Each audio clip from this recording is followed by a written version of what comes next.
सहनाववतु सहनौ भुनक्तु सह वीर्यङ्करवावहै तेजस्विनावधीतमस्तु मा विद्विषावहै। ॐ शान्ति शान्ति शान्तिः। चालू असणारे या ठिकाणी कठोपनिषद आणि कठोपनिषदाचे असणारे पाचही पहिले जे मंत्र आहे हे पाचही मंत्रांचं व्याख्यान मला वाटतं आणि त्याचा सारांश रूपाने उजळणं हे दोन्ही गोष्टी कालच्या पाठामध्ये आपण पूर्ण केलेल्या आहेत की कशा प्रकारे त्या ठिकाणी केलेला वडिलांनी यज्ञ, त्या यज्ञामध्ये देत असणाऱ्या त्या गायी देत असताना पाहून तिथे असणारा त्यांचा तो 8 वर्षाचा मुलगा नचिकेत आणि नचिकेताच्या मनामध्ये अशा प्रकारे दान देत असताना निर्माण होणारं दुःख, त्या अनुषंगाने नचिकेताने वडिलांना केलेला प्रश्न, हे पिताश्री मला आपण कोणाला देणार? पहिल्यांदा वडिलांचं दुर्लक्ष, पुन्हा पुन्हा त्यांनी विचारल्यानंतर मग वडिलांनी रागाने म्हटले मृत्यवे त्वां ददामि, हे नचिकेता मी तुला कोणाला देत आहे? मृत्यूला सोपवत आहे. आणि अशा प्रकारे वडिलांनी विचारल्यानंतर पुन्हा नचिकेताचं असणारं चिंतन की बहुनामेमी प्रथमो बहुनामेमी मध्यमा, की मी प्रत्येक वेळेस प्रथमच आहे, क्वचित द्वितीय आहे. परंतु अशा परिस्थितीमध्ये वडिलांनी मला तिकडे यमाकडे का बरं पाठवलं? अशा प्रकारे असणारा त्या वडिलांचा प्रश्न. आणि आता जायचंच आहे, आता इलाज नाही. म्हणून काय झालं आता? मोह. आपल्या मुलाला म्हणजे कुठले जरी वडील असेल तर कोणत्याच आई वडिलांना आपला जो मुलगा आहे त्या आपल्या मुलाला काय म्हणून त्या यमसदने आपण धाडावं असं कोणालाच वाटणार नाही. आणि तोच असणारा मुलाबद्दलचा, पुत्राबद्दलचा असणारा मोह वडिलांच्या मनामध्ये निर्माण झाला. आणि अशा प्रकारे वडिलांच्या मनामध्ये तो मोह निर्माण झाल्यानंतर या ठिकाणी काय होतं आहे? मोह निर्माण झाल्यानंतर मग आता कशाला पाठवायचं? थोडंसं मनामध्ये कन्फ्युजन ज्याला आपण म्हणतो, संशय. तर बोललोय ठीक आहे, असं आहे तसं असं करून जाऊ दे, आपण रागाच्या भरात बोललो होतो, परंतु कसं काय माझ्या ह्या मुलाला मी त्या ठिकाणी पाठवू? अशा प्रकारे मनामध्ये किंचित संशयवृत्ती निर्माण झाली. पाठवू का नाही, पाठवू का नाही? आणि म्हणून अशा प्रकारे काय त्या आपल्या वडिलांना हा विचार करीत असताना काय आता त्यांना पश्चाताप झाला. काय पश्चाताप झाला? की एवढीसा माझा असणारा 8 वर्षाचा मुलगा, त्याला आता मी या यमसदनी पाठवणार आहे. अरे मी हे उगीच रागाच्या भरात बोलून गेलो. आणि मग असं बोलून गेल्यानंतर अत्यंत शोकाकुल अंतःकरणाने ते विचार करत असताना त्या ठिकाणी आता काय नचिकेताच्या हे सगळं लक्षात आलं. अत्यंत चाणाक्ष आहे म्हणून तो म्हणतो बहुनामेमी प्रथमो बहुनामेमी मध्यमः म्हणतो. अनेक गोष्टीमध्ये मी प्रथम आहे, अनेक गोष्टीमध्ये मी मध्यम आहे. मग वडिलांचा असणारा हा भाव त्याच्या मनामध्ये निर्माण झाला किंवा त्याच्या मनाने जाणला.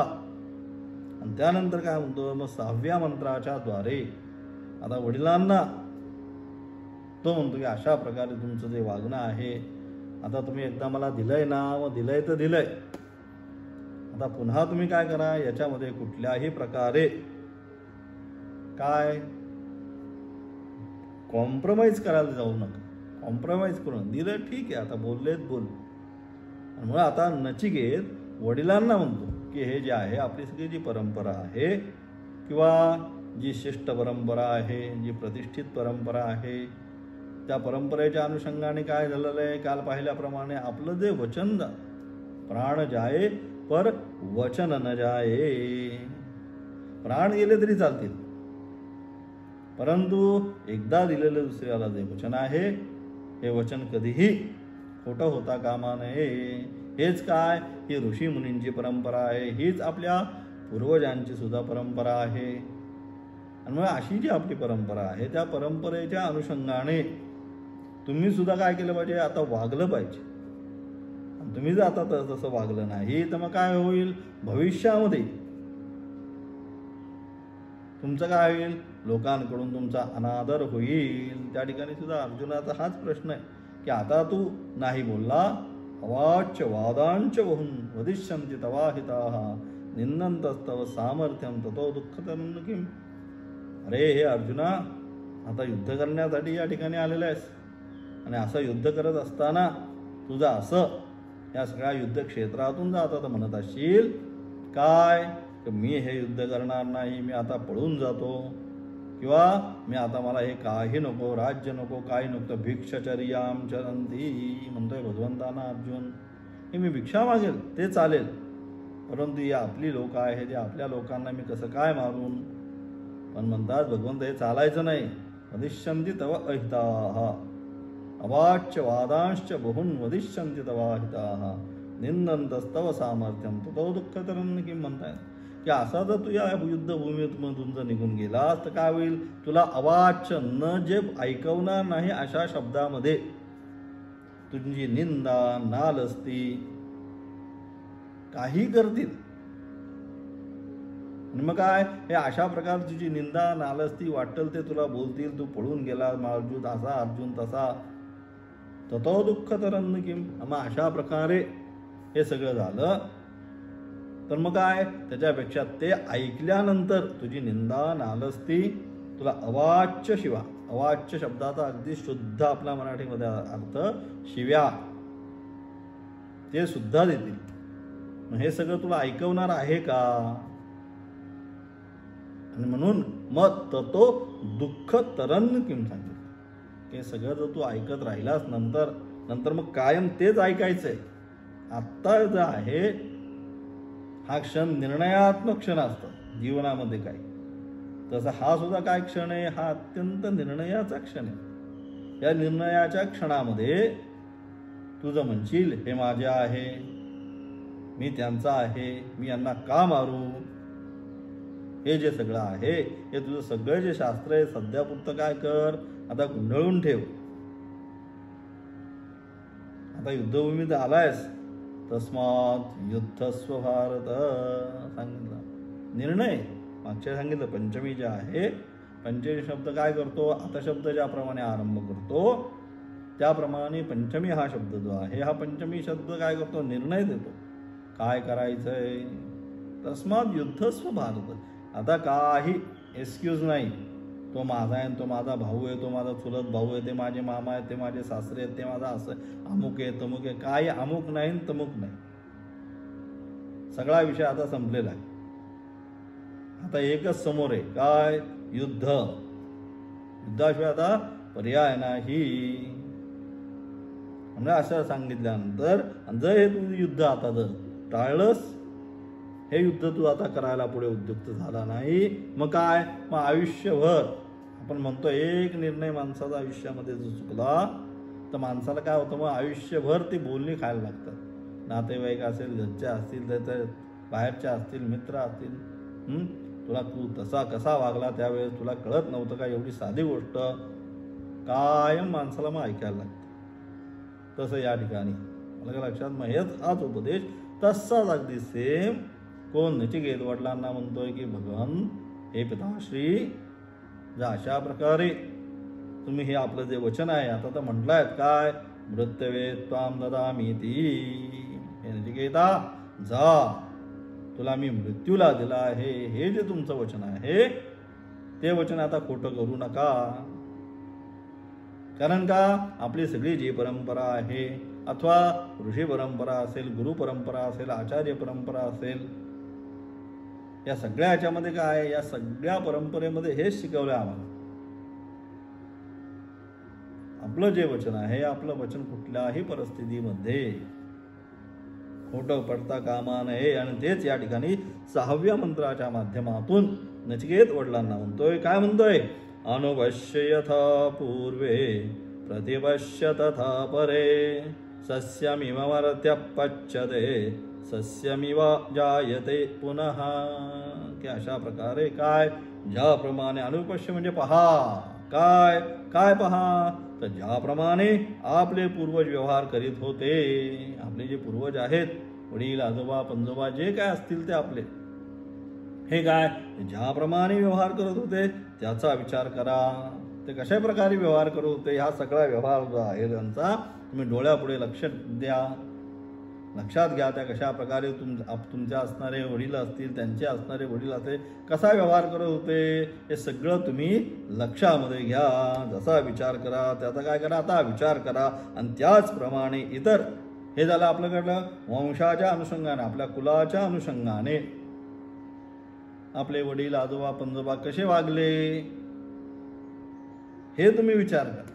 आणि दुसरं, आपल्या आचार्य परंपरेने त्याचप्रमाणे इतर साधूजन अर्थ तर दोन्ही साधू महत्व अथवा जे साधू कोणाला म्हणायचं, जे अत्यंत सगळे कर्म मन वाचा कायिक वाचिक आणि मानसिक या तिन्ही ठिकाणी जे एक समसमान राहतात तो साधू. आणि कायिक वाचिक मानसिक भिन्नता तो असाधू. इथं साधे लक्षण आहे, दुसरं काही याची म्हणजे लक्षण नाही. कर्मण्येकम वचस्येकम मनस्येकम महात्मनः सांगितलं.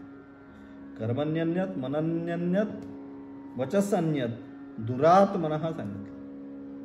कायिक वाचिक मानसिक जे मनामध्ये आहे तेच वाचेवर आहे, जे वाचेवर आहे तेच बोलतो तो महात्मा.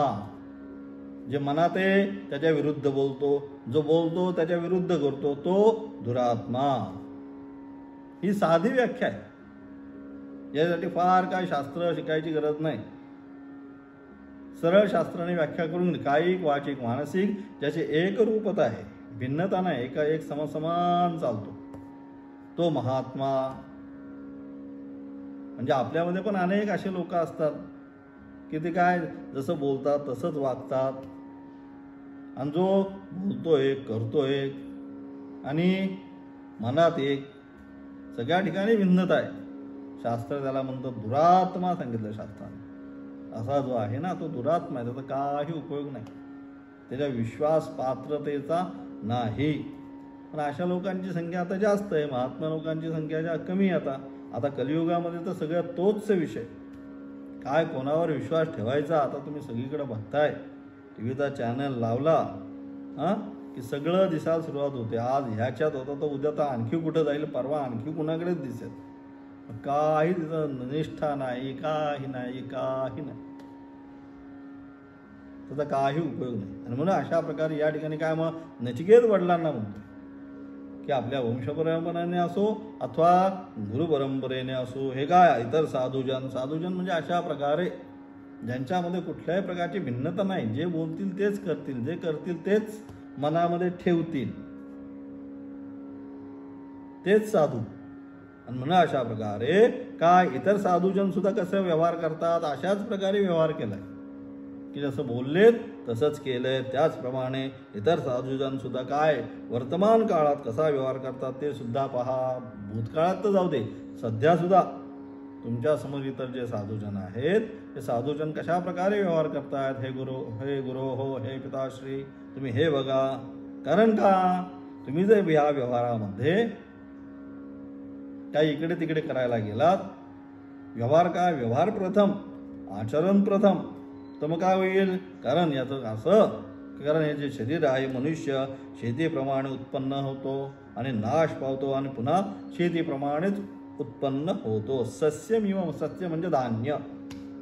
सस्यैव काय मर्त्य पच्यते सस्यमिव जायते. पुन्हा ज्याप्रमाणे शेतामध्ये आपण आरोहण करतो, त्या ठिकाणी बी पेरतो, ते उगवतं, त्याला कणीस येतं, त्यानंतर पुन्हा ज्याप्रमाणे नष्ट होतं, तसं ते शरीराचं आहे. याची प्रक्रिया तेच आहे. अन्नात भवन्ति भूतानि सांगितलं त्या ठिकाणी. तस्मात आत सृष्टीचा असणारा क्रम काय सांगितला. तस्मात आत्मनः आकाश संभूतः. भगवंताने पहिल्यांदा काय केली, आकाशाची सृष्टी केली. म्हणजे अत्यंत सूक्ष्म पहिली असणारी भगवंताची सृष्टी कोणती, तर आकाश. आकाशात वायू. त्यानंतर दुसरी सृष्टी काय केली, थोडंसं स्पर्श जाणवायला लागलं. वायो हो अग्ने, वायूतून अग्नी, अग्ने हे आप, अग्नीमधून पाणी, अद्य पृथ्वी, त्यानंतर या संपूर्ण पृथ्वी. कारण याच्यामध्ये सगळ्याच एकत्रीकरण झालं, पंचीकरण झालं. पंचीकरण म्हणजे एकत्रित होणारं. हे 5च तत्व आहेत. सगळं जेवढं आपलं जे सायन्स आहे, कुठलं जे असो, हे शरीराचं सायन्स असो, आपल्या घराचं वास्तूचं सायन्स असो, ज्योतिषाचं सायन्स असो, कुठलंही सायन्स जे आहे या जगतामध्ये किंवा ह्या सगळ्या टेक्नॉलॉजीमध्ये, या 5 तत्वाचा अभ्यास. ही 5 तत्व बिघडली की संपलं. तुमच्या शरीरामध्ये सुद्धा हे असणारे आकाश, वायू, पाणी, अग्नी, तेज याच्यामध्ये बिघाड झाला कुठेतरी की आपण म्हणतो आजारी पडले, पाणी कमी झालं, अमुक झालं, तमुक झालं, रक्तपेशी कमी झाल्या, या पाच्यामध्ये बिघाड झाला की विषय संपला. वास्तूमध्ये तसंच आहे. हेच 5 तत्वाचा अभ्यास आहे. त्याच्यामध्ये बदल झाला की पुन्हा वास्तूमध्ये मग दोष आला. आग्नेयेकडे किचन पाहिजे, ईशान्येकडे देवघर पाहिजे, नैऋत्य घराकडे मालकाची जागा पाहिजे. जो घराचा अधिष्ठाता आहे, मुख्य जो आहे, त्याने घराच्या कुठल्या बाजूला राहावं, तर जो घराचा मुख्य आहे त्याने घराच्या नैऋत्य कोणामध्ये राहावं. म्हणजे काय होतं, त्याचा संपूर्ण घरामध्ये होल्ड राहतो. त्याचं सगळं आपल्या ऐकतात. वायव्य जे येणारे जाणारे जे आहे ते सगळं वायूच्या अनुषंगाने. मध्ये ब्रह्मस्थान रिकामं असावं घराचं मधलं स्थान. आपल्या जुन्या ज्या काही वाड्यांच्या कल्पना आहेत, जुन्या घरांच्या कल्पना आहेत, त्याचा असा मध्य असा रिकामा सोडलेला राहतो. सगळ्या बाजूनी घर असतं आणि मधला जागा प्रकाश येण्याची व्यवस्था ठेवलेली असते. त्याच्यामध्ये बदल झाला. आग्नेयेकडे किचन पाहिजे, तर आग्नेयेकडे मोरी आली पाण्याची की काय होणार, समस्या निर्माण हो. अग्नीच्या जागी पाणी आल्यानंतर दोघांचं काय वैरभाव आहे, मग काय होणार, भांडणं चालू होणार, काही ना काहीतरी उद्योग चालू होणार घरामध्ये. याचाच अभ्यास आहे. म्हणून सगळं जे काय आहे शरीरामध्ये तेच आहे. कमी जास्त काय झालं, पाणी कमी झालं की झालं डिहायड्रेशन झालं, डॉक्टर म्हणणार हेच आहे. म्हणून हे सगळं जे आहे या पंचतत्वावर आद्य पृथ्वी, शेवटी पृथ्वीची पृथ्वीभ्योन्नम, नंतर अन्नाची. अन्नात पुरुषः, पहिले अन्नाची निर्मिती केली भगवंता. आम्ही काय खायचं हा आपल्याला प्रश्न पडायची गरज नाही. भगवंताने म्हणून निर्मिती करतानाच अशा प्रकारे केलेली. काय की पहिली अन्नाची निर्मिती केली आणि नंतर जीवमात्राची निर्मिती. असं नाही केलं की पहिली जीवमात्र निर्माण केले आणि नंतर अन्न निर्माण केलं, असं नाही. क्रमातच तसं आहे. अद्य पृथिव्यभ्यन्नम, पृथ्वीनंतर अन्न, अन्नात पुरुषः, अन्नापासूनच पुरुषाची निर्मिती. दोन्ही अर्थ. आपली सुद्धा जी निर्मिती आहे ती कशावरनं होते, अन्नामधूनच. जे काय आपण भोजन करू त्याचा विशिष्ट भागाचं रक्त हे ते सगळं होऊन, काही भागाचं वीर्य रजत होऊन त्यापासूनच आपली निर्मिती आहे. म्हणून काय, सगळ्याची जी निर्मिती आहे ही अन्नापासूनच आहे. म्हणून पहिला अन्न, नंतर बाकी सगळं शरीराची निर्मिती. म्हणजे भगवंताला आपल्यापेक्षा जास्त काळजी आहे आणि आपण काळजी करत बसतो. कसं होणार, कुठे मिळणार. च्या आधीच वासुर जन्माला येण्याच्या अगोदरच गाईला पाहणा चालू होतो. अगोदरच दूध असतं, नंतर वासराची उत्पत्ती. म्हणजे सृष्टीचा तो नियमच आहे. म्हणून या ठिकाणी म्हणजे सस्यमिव पच्यते सस्यमिव जायते पुन्हा, की संपूर्ण सृष्टीचा हा क्रमच आहे. काय की जन्माला येणं, जगणं आणि मृत्यूला पडणं आणि पुन्हा जन्माला येणं, जगणं, मृत्यूला जाणं. म्हणजेच काय, पुनरपि जननम पुनरपि मरणम पुनरपि जननी जठरे शयन. हा सगळा काय जो आहे हा संपूर्ण सृष्टीचा असणारा क्रम. म्हणून हे पिताश्री, तुम्ही काय या ठिकाणी कुठल्याही प्रकारची काळजी करू नका. जे आपलं आचरण आहे त्या आचरणाच्या अनुषंगाने, आचरण पहिलं, तुमचं आचरण कसं आहे त्याच्यावर सगळं ठरलेलं आहे. पण शास्त्र काय म्हणतं, आचरणाला शास्त्राने फार किंमत दिली. कसं आचरण आहे, कसा आचार आहे, म्हणजे वागणं. आचरण शब्दाचा अर्थ काय, आचरण शब्दाचा अर्थ आहे वागणं. आता जसं सांगितलं, बोलतोय, करतोय, वागतोय, त्याचा काही उपयोग नाही, तो दुरात्मा सांगितला. परंतु या सगळ्यामध्ये एक वाक्यता आहे, तो महात्मा सांगितला. मग आचरण जे आहे, आचरण जो आहे हा परम धर्म सांगितला. तुमचं जे आहे आचरण हाच धर्म आहे, हेच तप आहे, हेच ज्ञान आहे. सुभाषितकार हेच सांगतात. काय, आचार परमो धर्म, आचार परमं तपः, आचार परमं ज्ञानम, आचारात किम न साध्यते. सांगतात की आचार परमो धर्म. धर्माची जर प्राप्ती करून घ्यायची असेल तर काय पाहिजे, तुमचं आचरण जे आहे हे व्यवस्थित पाहिजे. त्याच्यामध्ये सगळं कुठल्याही प्रकारचं त्याच्यामध्ये काम, क्रोध, लोभ, मोह नसावा, दैवी गुण संपत्ती असावी. हे सगळं तुमचं आचरण. मग अशी सांगितल्याप्रमाणे एक वाक्यता, भिन्न वाक्यता नसावी. मग काय झालं, तेच काय, तोच धर्म, तुमचा आचरण म्हणजेच तुमचा धर्म, सद्वर्तन हाच तुमचा धर्म आहे. नंतर आचार परमं तपः, आचरणच आपलं तप आहे. तप करण्यासाठी दुसरं काही करण्याची गरज नाही.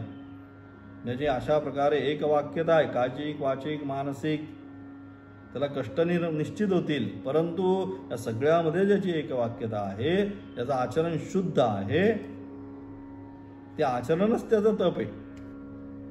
आणि अशा प्रकारे त्याचं आचरण शुद्ध आहे, सगळीकडे एक वाक्यता आहे, ते अशा शुद्ध आचरणालाच काय होतं, आचार परमं ज्ञानम, त्याच्यामध्ये ज्ञानाची प्राप्ती होते. ज्ञानाची प्राप्ती कुठेही होत नाही. जे अंतःकरण आहे त्या अंतःकरणामध्ये काय सगळे दैवी गुण संपत्ती असेल तरच त्या ठिकाणी परमेश्वराचे प्रागटीकरण होतं. साधा आता गणपती येतील पहिल्या पुढच्या महिन्यामध्ये, काय करतो आपण, गणपती येतील, आता नवरात्र येतील, आता चालू झाला आपले सगळे सणवार. मग काय करतो, आता सुरुवात झाली आपली, गणपती येणार किंवा गौरी येणार, त्यानंतर नवरात्री येणार. मग काय करतो आपण, काय सगळं जे आहे आता सगळं आता हे महिला मंडळींचं विशेष करून सगळं घर स्वच्छ करणं, झाडणं, पुसणं, धुणं, हे सगळं आता चालू होईल. का तर आता त्या ठिकाणी गणपती बसवायचा आहे. मग काय तिथं बाकी काही किलमिश नको, घाण नको, काही नको, म्हणून सगळं आपल्या जुनं सगळं टाकून देणार. बरोबर, म्हणजे सर्वसामान्य व्यवहारामध्ये ते गणपती त्या ठिकाणी घेऊन येऊन फक्त स्थापना करायची 10 दिवस आणि पुन्हा विसर्जित करायचं असेल तर आपण एवढं सगळा खटाटोप आपला आता चालतो. सगळं स्वच्छता करा, हे करा, ते करा, हा घरात बसवायचा स्थूल याने. परंतु या ठिकाणी अंतःकरणामध्ये सुद्धा त्याचंच प्रकटीकरण व्हायचं असेल तर काय केलं पाहिजे, तिथली सुद्धा जी घाण आहे, कोणती, काम क्रोध लोभ मोह मद मत्सर, ही तिथली घाण आहे, ही किलमिश लागलंय त्या सगळ्या अंतःकरणात. तर काय केलं पाहिजे, आपण दूर केलं पाहिजे. मग काय तिथं आपल्या मग बसवायची तरी सुद्धा गरज नाहीये. जय जय संवेद्य आत्मरूपा, संवेद्य स्वरूप जे आत्मतत्व आहे आपल्या आप त्या ठिकाणी प्रगट होणार आहे. म्हणजे अशा प्रकारे म्हणून काय, आचार परमं ज्ञान, अशा प्रकारे म्हणून आचार त्याचं असेल, कायिक वाचिक मानसिक एक वाक्यता असेल तर ते काय, तेच त्याचं ज्ञान आहे. त्याच अंतःकरणामध्ये, शुद्ध अंतःकरणामध्ये, जसं पाणी शुद्ध असेल, कुठल्याही प्रकारचं शेवाळ नसेल तर काय, आता सूर्याचं प्रतिबिंब आपल्या आप त्याच्यामध्ये दिसतं, काही करायची गरज नसते. तसंच अगदी इथे सुद्धा आचरण जर शुद्ध असेल, अंतःकरण अतिशय शुद्ध असेल तर तिथं आपल्या आप ते परमार्थ जे आहे ते आपल्या आप त्या ठिकाणी दिसायला सुरुवात होते. आचारात किन्न साध्यते, आणि म्हणून प्रश्न करतात चौथ्या याच्यामध्ये की आचाराने काय साध्य करू शकत नाही. म्हणजेच तुमचं आचरण जर व्यवस्थित असेल तर त्या आचरणाने तुम्ही सगळं धर्म, तप, ज्ञान, या सगळ्या गोष्टी तुम्ही आपल्या आप सिद्ध करू शकतात. आणि म्हणून या ठिकाणी सुद्धा तेच कोण, नचिकेत आपल्या वडिलांना तोच उपदेश या ठिकाणी करतो की जसे ते सगळे आपले असणारे पूर्वज वागले त्याप्रमाणे तुम्ही वागा. आता मनामध्ये मोह आणू नका की कसं काय मी या माझ्या पुत्राला यमसदने पाठवू, काही नको. आचार्य भाष्यात म्हणतात, अनुपश्य आलोचय निबालय अनुक्रमेण यथा येन प्रकारेण वृत्ताः पूर्वे अतिक्रांताः पितृ पितामहादयाः तव तान् दृष्ट्वा च तेषां वृत्ताम् आस्थातुम् अर्हसि. अशा प्रकारे म्हणतो काय, आपले वडील आजोबा आदी पूर्वज ज्या प्रकारे आचरण करत होते त्याची आलोचना करा, त्यावर दृष्टी टाका. म्हणतोय की आपले जे पूर्वज आहे ते कशा प्रकारे वागत होते ते सगळं तुम्ही पाहून घ्या. त्यांना पाहून तुम्हाला त्याच्याच आचरणाचे पालन केले पाहिजे. आणि म्हणून तुम्ही सुद्धा काय केलं पाहिजे, त्यांचं ते आचरण आहे त्या आचरणाचंच पालन केले पाहिजे. त्याचप्रमाणे वर्तमान काळातील जे साधू लोक आहेत किंवा आपल्या आसपास जे साधू आहेत, यथा ते दत्तवर्तेरन तथा तेषु वर्तेथाः सांगितलं. तिथं गेल्यानंतर आता अनुशासन सांगतात शिष्याला गुरु की आता घरी गेल्यानंतर यथा ते तत्र वर्तेरन तथा ते तू वर्तेथा तेषु वर्तेथाः सांगितलं की आता हे शिष्य तू काय आता हे सगळे विद्या संपादन केलेली आहे आणि काय आता घरी निघालेला आहे. पण घरी आता गेल्यानंतर त्या ठिकाणी असणारं स्थळ स्थान भेदामध्ये काही गोष्टी, प्रत्येक ठिकाणी सगळ्याच गोष्टी, आता प्रत्येक आपल्याकडे जशी भाषा आपण म्हणतो 50 मैलावर जशी भाषा बदलत जाते, तसंच चाली आणि रीती आहेत. चालीरीती सुद्धा तशाच आहेत. एक ठराविक अंतरानंतर 5-50 किलोमीटरचं अंतर झाल्यानंतर थोडं बदलत जातं प्रत्येक गोष्ट. म्हणून काय सांगतात मग शिष्याला, यथा ते तत्र वर्तेरन तथा ते सुवर्तेथा. हा, आता तू घरी जाशील, घरी गेल्यानंतर त्या ठिकाणी, कारण आता गुरुकुलामध्ये लांब शिष्य येत असतील त्यावेळेसचा उपदेश आहे. काय तिथल्या असेल असं नाही, लांबवरनं हजारो किलोमीटरवरनं येत असतील म्हणून त्यांना उपदेश करतायत की जसं तिथं त्या ठिकाणचे जे विद्वान आहेत ते जसं आचरण करत असतील त्याचप्रमाणे तू मध्येच जाऊन काय सांगायला बसू नको त्यांना की नाही या असं नाही, हे आम्ही असं शिकून आलोय, हेच बरोबर आहे, असं काय. यथा ते जसं ज्या स्थान काळाच्या अनुषंगाने जसे तिथले नियम आहेत बनवलेले, त्याच्याच अनुषंगाने तू काय केलं पाहिजे, तुझं वर्तन केलं पाहिजे. त्याच्यामध्ये बदल करता कामा नये. आता मी एवढं शिकून आलो, तुम्ही हे सगळं चुकीचं करता, हे असं कशाला करता, तसं नाही. त्या ठिकाणी तसं आहे त्याप्रमाणे शास्त्रात रूढी बलियसी, शास्त्र म्हणतो शास्त्रात रूढी बलियसी, निर्णयात्मक मंत्र या की जरी शास्त्राने कसंही सांगितलं किंवा शास्त्राने एखादी गोष्ट अशी सिद्ध केलेली असली, परंतु रूढी परंपरेने असं असेल तर या दोघांचा विचार केला तर शास्त्रात रूढी बलियसी, शास्त्रापेक्षाही जिथल्या असलेल्या ज्या स्थळ स्थानाच्या असलेल्या ज्या परंपरा आहेत, या परंपरा अत्यंत महत्वाच्या आहेत. त्या परंपरेचं पालन जतन झालं पाहिजे असं शास्त्र सुद्धा म्हणतं. आणि म्हणून अशा प्रकारे काय निश्चित आई वडील नाही तर त्याचप्रमाणे वर्तमान काळातील जे साधू लोक आहेत त्यांच्या सुद्धा आचरणाची आलोचना केली पाहिजे, किंवा वर्तमान काळामध्ये सुद्धा जे आहेत त्यांची सुद्धा काय आलोचना करा. त्यांच्यामधील कोणतेही आचरण आपल्या वचनास मिथ्या करणारे नव्हते व आता सुद्धा कोणतेच तसे आचरण नाही. म्हणजे सगळेच्या सगळेजण मिथ्या आचरण कोणाचं नव्हतं. मिथ्या म्हणजे बोलायचं एक आणि करायचं एक, द्वंद्वात्मक कोणाचंच आचरण नाही. जसं बोलले तसंच ते वागत गेले. त्या विपरीत असत्पुरुषांचे आचरण मिथ्या बोलण्याचं आहे. परंतु जे असत्पुरुष आहेत, वाईट आहेत, असाधू आहेत, ते कसे आहेत, ते असत पुरुष जे आहे ते काय विपरीत असत्पुरुषांचे आचरण मिथ्या बोलण्याचं आहे, ते मिथ्याच खोटंच बोलणार, म्हणून असाधू सांगितलं त्यांना. म्हणून परंतु आपल्या आचरणास कोणी खोटे करून अजर अमर होत नाही. पण आपलं जे आचरण आहे हे आचरण खोटं बोलून दुसऱ्याला फसवून हे करून ते करून कोणीही कोणी समजा मी एवढा याला फसवलं, मी तेवढं त्याला फसवलं म्हणून कोणी अजर अमर होतोय का? सगळ्यांना जायचं आहेच, इथं कोणीही राहायला आलेलं नाही, हेच सत्य आहे. मग दुःख का? जे सत्य आहे ते माहिती असून सगळ्यांना या जगताच्या संपूर्ण विश्वामध्ये, या अखिलांड कोटी ब्रह्मांडामध्ये सगळ्यांनाच जायचं, इथे कोणालाच राहायचं नाही. जेवढा आपला असेल पासपोर्ट विमानाचा जसा असतो तसा आपला पासपोर्ट बनवला. जेव्हा कधी गर्भावस्थेमध्ये असतात नाच, जन्माच्या अगोदरच बनलाय पासपोर्ट. कुठं जायचं हे पण पासपोर्टमध्ये लिहिलेलं आहे. कुठे त्याचा जन्म होणार आहे, कसा जाणार आहे, काय होणार आहे, कुठल्या घरात जाणार आहे, तिथे कसा राहणार आहे, काय होणार, ते सगळं कुठपर्यंत राहणार आहे, हे सगळं पहिलंच ठरलंय. गर्भस्थ शिशून हा सांगितलं. आयुः वित्त धनम यशः मृत्यू, या 5 ज्या गोष्टी आहे पंच एतानि सृज्यन्ते सांगितलं.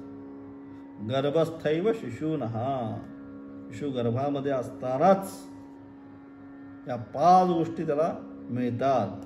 कोणतं? जन्म, मरण, पैसा, धन, यश, कीर्ती, या सगळ्या ज्या गोष्टी आहे कुठे तो असताना गर्भामध्ये असतानाच त्याला सगळ्या गोष्टी प्राप्त होतात. आणि म्हणून अशा प्रकारे या ठिकाणी म्हणून जे आचरण आहे हे आचरण काय केलं पाहिजे, म्हणून आपलं आचरण काय पाहिजे, आचरण साधू पाहिजे, असाधू आचरण नसावं. त्या विपरीत म्हणजे साधू आहेत ते अनुषंगाने पुढे जातात आणि जे असाधू आहेत ते त्याच्या विपरीत आचरण मानलेले मिथ्या बोलणारे आहे. त्यांना असं त्यांनी कधी असं मानून घ्यायचं नाही की मी या सगळ्यांना फसवलं म्हणजे मी इथं आता काय कायमस्वरूपी राहणारा, फसवलं तरी तुला जाणंच आहे. ज्यावेळेस जायचंय त्यावेळेस तुला जायचंच आहे. कुठल्याही प्रकारे तू त्या ठिकाणी राहू शकत नाही. कितीही काही करायचा प्रयत्न कर, शास्त्र म्हणतो त्याला फसव त्याला फसव, काही त्या शास्त्र म्हणतो त्या ठिकाणी अन्यायोपार्जितम द्रव्यम दशवर्षांनी तिष्ठती प्राप्ते तू एकादशे वर्षे समूलम विनश्यती.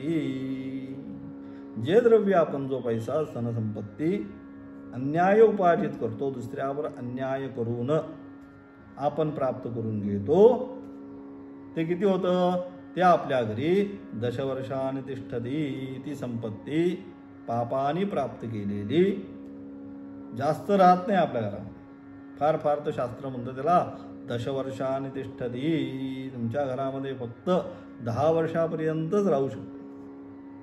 प्राप्ते तू एकादशे वर्षे, 11वं वर्ष एकदा लागलं की काय होतं, समूलम विनश्यती. समूलम विनश्यती म्हणजे पहिलं जे घरामध्ये धन आहे त्या पहिल्या धनासकट सगळ्याचाच नाश करायला सुरुवात करते. म्हणून तुम्ही काय असं कोणी समजू नका फार धनिक असला म्हणजे तो फार सुखी असतो.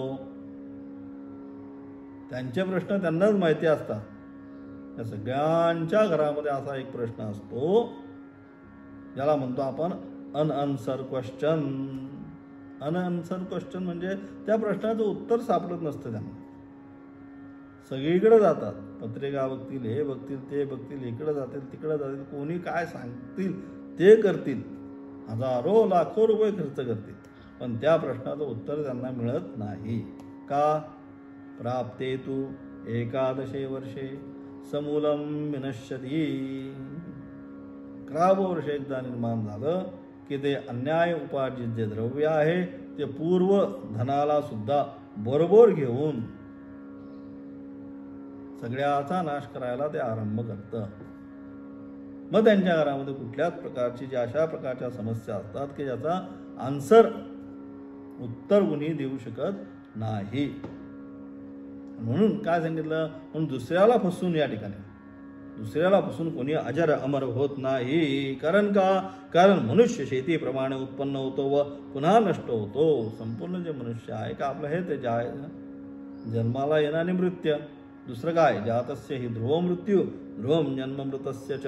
गीता म्हणते कारण जो शेतीप्रमाणे उत्पन्न होतो व पुन्हा नष्ट होतो व पुन्हा उत्पन्न होतो, नष्ट झाल्यानंतर काय पुन्हा यायचंच आहे. म्हणून पुनरपि जननम पुनरपि मरणम सांगितलं. जन्माला येणं आणि मरण. महाराष्ट्र म्हणतात काय, किती वेळा जन्मा यावे नित्य व्हावे फजित.